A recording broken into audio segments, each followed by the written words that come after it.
Inilah video mutasi gen yang diambilkan dari EduScience Indonesia untuk melengkapi materi konsep penyakit dan personal hygiene.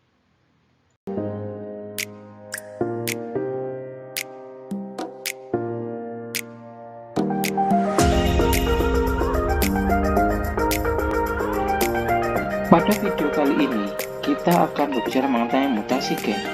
Hal ini, mutasi gen merupakan suatu kejadian yang kita alami di kehidupan sehari-hari. Mutasi gen sendiri merupakan perubahan pada sekuens basa DNA yang terdiri dari basa purin dan basa pirimidin. Adanya perubahan pada sekuens basa tersebut akan menyebabkan perubahan pada protein yang akan dikode oleh gen. Salah satunya bila suatu basa nanti berubah, otomatis nanti protein yang dikode nanti juga akan mengalami perubahan. Kita contohkan dengan adanya kata mama. Bila terjadi pengurangan suatu dari kata mama tersebut, ini ada pengurangan satu huruf yang nantinya akan berubah menjadi ma. Dan bila ada penggantian satu huruf akan menjadi kata mami. Dan apabila ada penambahan dari satu huruf yaitu huruf N, itu akan berubah menjadi maman. Adanya perubahan-perubahan tersebut menyebabkan suatu protein yang akan dikodenya juga nanti akan berubah. Dalam gen dapat bersifat menguntungkan maupun merugikan. Kita contohkan menguntungkan nanti kita dapat memperoleh tumbuhan yang mengalami ploidisasi.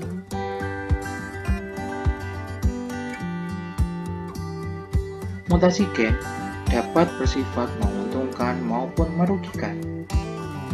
Kita contohkan yang menguntungkan nanti kita dapat memperoleh tanaman unggul. Kemudian yang merugikan nanti dapat menyebabkan suatu kelainan pada manusia. Dalam hal ini adanya organisme yang mengalami mutasi disebut dengan mutan. Kemudian yang menyebabkan mutasi tersebut disebut dengan mutagen. Hal ini secara biologi disebabkan adanya virus, kemudian bakteri, dan kalau secara kimia nanti bisa menggunakan 2 aminopurin, pestisida maupun menggunakan fungisi. Kemudian secara fisika nanti biasanya bisa menggunakan radiasi, baik bersifat ionik seperti halnya sinar X maupun radiasi inox biasanya berupa sinar ultraviolet. Kita tahu bahwa adanya mutasi gen nanti ini dapat menyebabkan suatu kelainan pada tubuh makhluk hidup. Kita contohkan dengan adanya sinar UV yang mengenai pada kulit kita ini dapat menyebabkan suatu penyakit yaitu berupa kanker darah ataupun kanker kulit. Kemudian adanya zat kimia, misalnya nanti dicontohkan dengan adanya rokok, sing dan lain-lain. Kemudian adanya infeksi dari agens, misalnya kayak kuman papillomavirus atau HPV yang dapat menyebabkan penyakit pada manusia. Kita tahu bahwa mutasi memiliki beberapa manfaat. Yang pertama ada sebagai pemulihan tanaman. Jadi adanya mutasi tersebut dapat menyebabkan tanaman menjadi unggul. Kemudian pembuatan antibiotik, kemudian mendeteksi adanya penyakit, kemudian mendeteksi adanya evolusi dan variasi genetik pada suatu makhluk hidup. Ada beberapa macam-macam dari mutasi sendiri. Berdasarkan proses terjadinya, mutasi dapat terjadi secara alami maupun secara buatan. Itu biasanya kalau secara alami nanti adalah tanpa adanya campur tangan manusia. Jadi alamlah yang menyebabkan adanya mutasi tersebut. Kemudian yang kedua yaitu adanya buatan. Mutasi buatan ini adanya campur tangan dengan manusia. Ini contohnya dengan pemakaian bahan radioaktif, kemudian bahan kimia dan lain-lain. Kemudian berdasarkan selnya nanti dapat berupa germinal dan somatis. Germinal ini adalah pada sel kelamin yang ini nanti juga dapat diwariskan kepada keturunannya.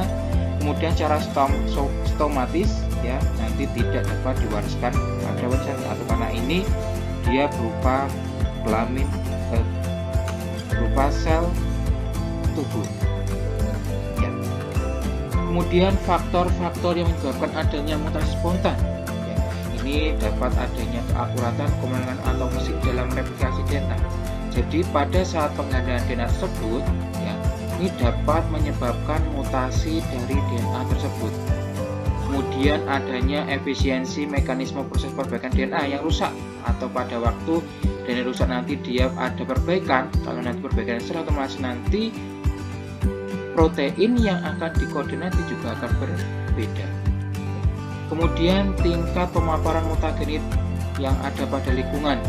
Jadi adanya mutagenit nanti juga dapat menyebabkan terjadinya suatu mutasi pada makhluk hidup. Nah, kalau kita sudah tahu mengenai macam-macam dari mutasi tersebut, kemudian faktornya, kita akan mengetahui tentang bagaimana macam mutasi berdasarkan tingkatannya, yaitu ada mutasi gen dan mutasi kromosom. Jadi mutasi gen ini yang nanti pada video ini kita bahas, dan pada mutasi kromosom nanti yang akan pada video selanjutnya. Untuk linknya nanti dapat dilihat pada deskripsi. Ya, jadi mutasi gen sendiri nanti adalah, atau juga sebagai mutasi atau point mutation, yaitu adalah perubahan urutan satu atau dua pasang basa DNA yang menyusun gen tersebut. Ya, jadi basa-basa nukleotida nanti, baik nanti yang berubah satu atau dua pasang, itu dinamakan sebagai mutasi titik. Ya, jadi perubahan peristiwa yang terjadi pada mutasi gen ini nanti adalah perubahan urutan DNA, atau lebih tepatnya mutasi titik, merupakan perubahan pada basa hidrogen dari DNA ataupun RNA. Kemudian adanya mutasi ini atau mutasi gen ini nanti dapat menyebabkan terjadinya transmutation. Kemudian yang pertama nanti adalah caranya, ya. Kita harus tahu mengenai cara mutasi gen itu terjadi bagaimana. Yang pertama itu adalah adanya penggantian atau substitusi, yaitu mutasi yang terjadi karena penggantian satu nukleotida dengan pasangannya yang di dalam urutan DNA komplementer dengan pasangan nukleotida yang lain. Kita contohkan pada gambar di bawah ini. Ya, pada gambar berikut, pada DNA normal atau wild type, ya, basa sitokin nanti dia itu nanti karena adanya suatu penggantian, ya, nanti diganti dengan urasil, karena sama-sama dengan bahasanya nanti, ya, protein yang dikodenya nanti juga akan sama. Jadi substitusi nanti ada kalanya nanti dia akan merubah protein yang dikodenya, ataupun dapat menyebabkan adanya perbedaan protein yang akan dikodenya. Adapun perubahan jenis basa nitrogen nanti ada namanya transisi, ya, yaitu substitusi basa nitrogen sesama purin, ya, yaitu sama adenin atau diganti dengan guanin atau sebaliknya. Kemudian sesama basa pirimidin yaitu sitosin atau basa timin. Kemudian bisa jadi nanti secara transversi, ya, yaitu substitusi atau pengganti nanti basa nitrogen nanti berupa purin dengan pirimidin. Jadi kalau transisinya nanti tadi adalah sama-sama basa purin dan basa pirimidinnya, tapi kalau transversi adalah dia adalah basa nitrogen purin dengan pirimidin ataupun sebaliknya. Jadi adenin diganti dengan adenin atau guanin nanti bisa diganti dengan sitosin maupun basa timin. Jadi hal tersebut yang dicontohkan pada video yang pada gambar yang tadi. Selanjutnya ini adalah gambaran, ya, antara transisi dan transversi pada urutan basa nukleotida. Yang pertama nanti adalah transisi, ya. Jadi ini ada penggantian antara basa guanin diganti dengan adenosin, kemudian basa timin diganti dengan sitosin. Karena ini adalah masih sama-sama basa purin dan basa pirimidin. Kemudian kalau transversi nanti harus dijelaskan di awal bahwa dia penggantian itu beda. Jadi basa purin diganti dengan basa pirimidin ataupun sebaliknya. Itu untuk mengenai substitusi. Kemudian yang kedua adalah adanya mutasi diam. Ya, ini contoh-contohnya ya, macamnya dari tulis nanti dapat menyebabkan mutasi diam ya, atau silent mutation, yaitu jika terjadi perubahan kode genetik tetapi tidak mengakibatkan perubahan asam amino sintesis ya. Jadi adanya perubahan dari susunan basa nukleotit tadi itu tidak menyebabkan perubahan dari protein yang dikodenya. Jadi walaupun RNA-nya berubah ya, nanti asam amino kodenya dia tidak mengalami perubahan, itu dinamakan sebagai mutasi mutasi diam atau silent mutation.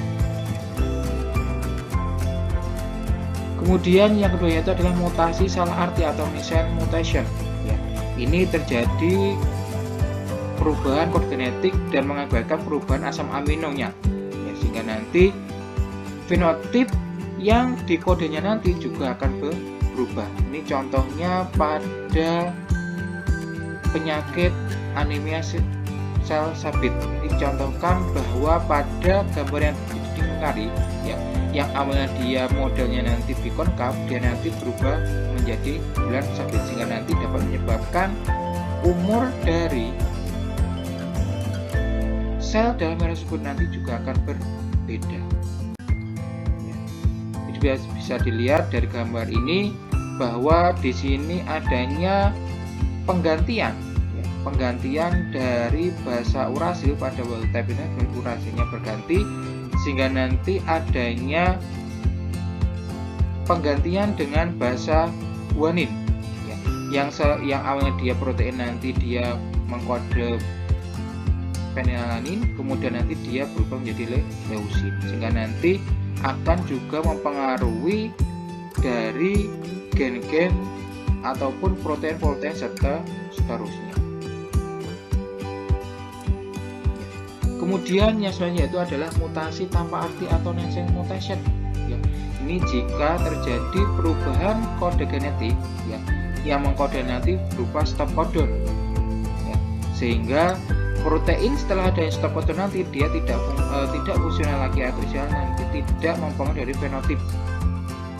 Jadi penggantian tersebut nanti mutasi tanpa arti nanti itu dapat menyebabkan protein setelahnya nanti dia inaktif. Dicontohkan adanya penggantian, baik nanti penggantian 1 maupun langsung 3 pasang kode genetik ya. Kemudian yang kedua itu adalah insersi ya, yaitu penyisipan atau penambahan 1 atau lebih nukleotida ke dalam rantai polinukleotida ya. Jadi insersi nanti dia adanya penyisipan atau penambahan, jadi ditambahkan 1 basa nukleotida sehingga nanti dia akan berubah menjadi stop codon. Kemudian delesi ataupun pengurangan 1 atau lebih pasangan nukleotida pada suatu gen saat pada replikasi DNA ya. Ini nanti delesi nanti sehingga nanti dapat menyebabkan protein yang dikodenya nanti juga akan berubah ya. Jadi ini contohkan ada kehilangan satu set basa nukleotida ya. Sehingga nanti basa yang nanti di delete nanti akan maju, sehingga nanti yang seharusnya nanti dia mengkode protein A bisa nanti dia berubah menjadi mengkode protein B. Kemudian selanjutnya adalah macamnya nanti adalah mutasi perubahan rangka baca atau fragmented mutation ya. Ini merupakan peristiwa pemotongan atau delesi ataupun penyisipan ya, 1 atau berapa pasang nukleotida pada DNA dan menyebabkan terjadinya pergeseran pembacaan kerangka pada set DNA yang akan ditranslate ya. Sehingga nanti apabila ada pemotongan ataupun penyisipan nanti menyebabkan adanya perubahan asam amin. Ini contoh penyakitnya yaitu adalah Huntington disease ya. Jadi ada nanti dia penambahan 1 asam amino ataupun adanya delesi atau pemotongan 1 asam amino ya. Terima kasih atas perhatiannya. Sampai jumpa di video berikutnya. Salam EduScience Indonesia.